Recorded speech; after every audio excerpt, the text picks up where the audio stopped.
ప్రియమైన దేవుని బిడ్డలారా, యేసుక్రీస్తు వారి నామమున మీకు వందనాలు. ఈరోజు ఒక సత్యాన్ని మీకు తెలియజేయాలని ఆశపడుతున్నాను. అదేమిటంటే, దేవుడు ఎవరి కోరికను నెరవేరుస్తాడు. చాలామందికి చాలా కోరికలు ఉంటాయి, ఎన్నో కోరికలు ఉంటాయి. ఒక్కొక్కరికి ఒక కోరిక ఉంటుంది. కోరిక లేని మనిషి ఈ లోకంలో ఎవరూ లేరు. అయితే దేవుడు ఎవరి కోరికను దేవుడు నెరవేరుస్తాడు. ఎటువంటి వారి కోరికను దేవుడు నెరవేరుస్తాడనే విషయాన్ని మనం ఈరోజు తెలుసుకుందాం. చూడండి, కీర్తన గ్రంథము 20వ అధ్యాయము 4వ వచనం. నీ కోరికను సిద్ధింపజేసి నీ ఆలోచన యావత్తును సఫలపరచును గాక. ప్రార్థన. ప్రభువా, నీకు స్తోత్రాలు. ఈ వాక్యాన్ని దీవించి ఆశ్రయించి నీ బిడ్డతో మాట్లాడమని యేసు నామమున అడుగుతున్నాను తండ్రి, ఆమేన్. నీ కోరిక నెరవేర్చి నీ కోరికను సిద్ధింపజేసి నీ ఆలోచన యావత్తును సఫలపరచును గాక. నీ కోరికను సిద్ధింపజేసి నీ ఆలోచన యావత్తును సఫలపరచును గాక.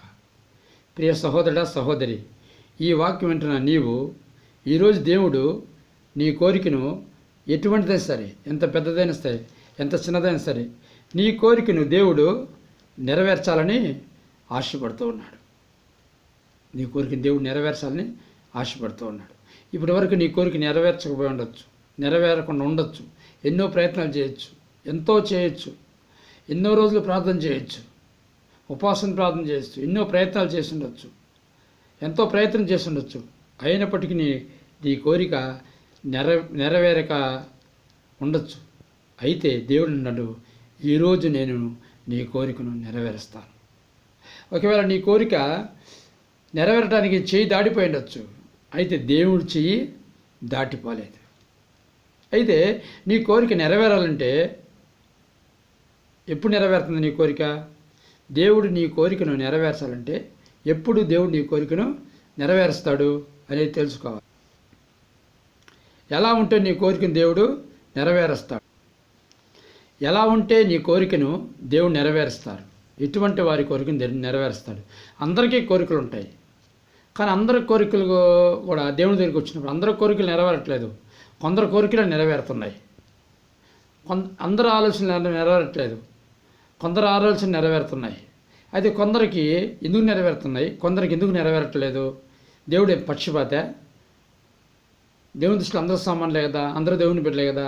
మరి కొందరికే దేవుడు ఎందుకు నెరవేరుస్తున్నాడు, కొందరికి ఎందుకు దేవుడు నెరవేర్చలేకపోతున్నాడు అనే విషయాన్ని మనం తెలుసుకుందాం. చాలామందికి సందేహాలు వస్తాయి.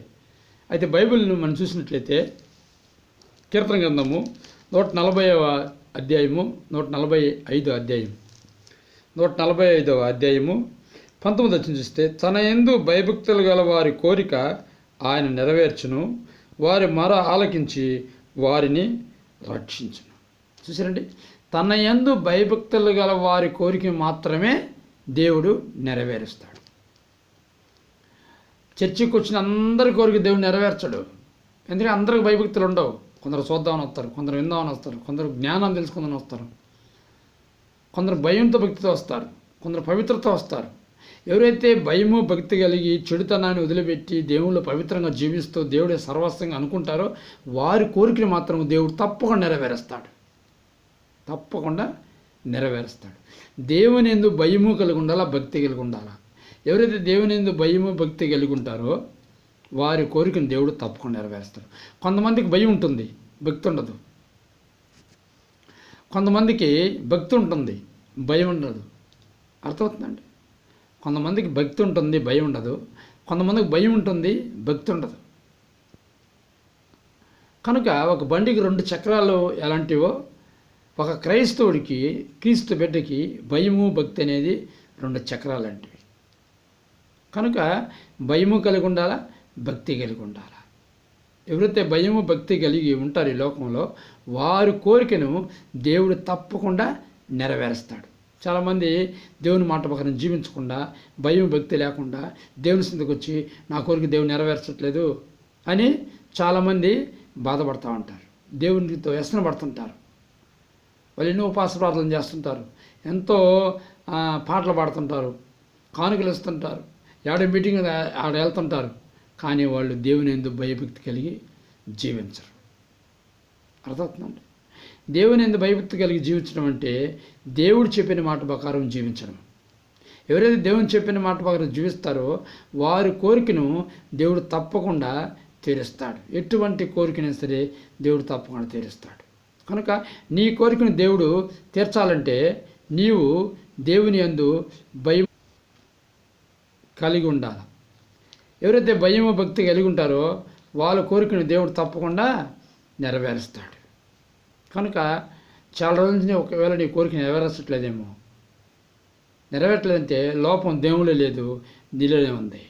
ప్రియ సహోదరి సహోదరుడా, నీ కోరిక ఈరోజు నెరవేరాలంటే దేవుని యందు భయము భక్తి కలిగి ఉండు. ఇంకా సంతానం లేదా? సంతానం కావాలని కోరుకుందా? అది దేవుని యందు భయము భక్తి కలిగి ఉండు. ఉద్యోగం రావాలని కోరుకుందా? దేవుని యందు భయము భక్తి కలిగి ఉండు. లేదా అప్పులు తీరాలని కోరుకుందా?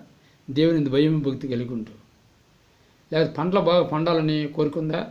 దేవుని యందు భయము భక్తి కలిగి ఉండు. లేకపోతే నన్ను నెరవేరాలని కోరుకుందా? దేవుని యందు భయం భక్తి కలిగి ఉండు. మంచి జ్ఞానం కావాలని కోరుకుందా? దేవుని యందు భయం భక్తి కలిగి ఉండు. మంచిగా పరీక్షలు రాసి పాస్ అవ్వాలని కోరుకుందా? దేవుని యందు భయం భక్తి కలిగి ఉండు. వ్యాపారంలో మంచి లాభం రావాలని కోరుకుందా? దేవుని యందు భయం భక్తి కలిగి జీవించు. అప్పుడు తప్పకుండా నీ కోరికను దేవుడు నెరవేరుస్తాడు. కనుక ప్రియమైన ఏమిటో గమనించండి, దేవుని యందు భయం భక్తి ఎవరైతే ఉంటుందో వాళ్ళ కోరికను దేవుడు తప్పకుండా నెరవేరుస్తాడు. మరి నీకు భయం భక్తి ఉందా?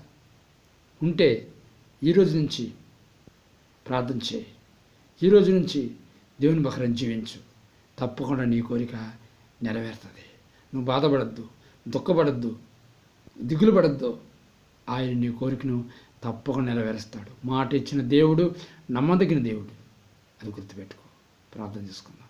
పరిశుద్ధుడైన తండ్రి, ప్రేమగల దేవ, ఎవరైతే కోరుకుంటారో కోరికని అది ఎటువంటిదైనా సరే మంచిదైతే ప్రభా తప్పకుండా కోరిక నెరవేర్చమని, కోరిక నెరవేర్చాలంటే ప్రభా భయం భక్తి కలిగి నీలో జీవించే కృప దయచేయమని, ఎవరైతే నాయన ఈ వాక్యం విని ఇప్పుడే నాయన తల ఉంచి కన్నీరు విడిచి ప్రార్థన చేస్తున్నారో వారి ప్రార్థన ఆలకించి వారి కోరిక నెరవేర్చమని, నెరవేర్చమని తెలుస్తూ ఏస్తున్నామని అడుగుతున్నా తండ్రి. ఆమేన్.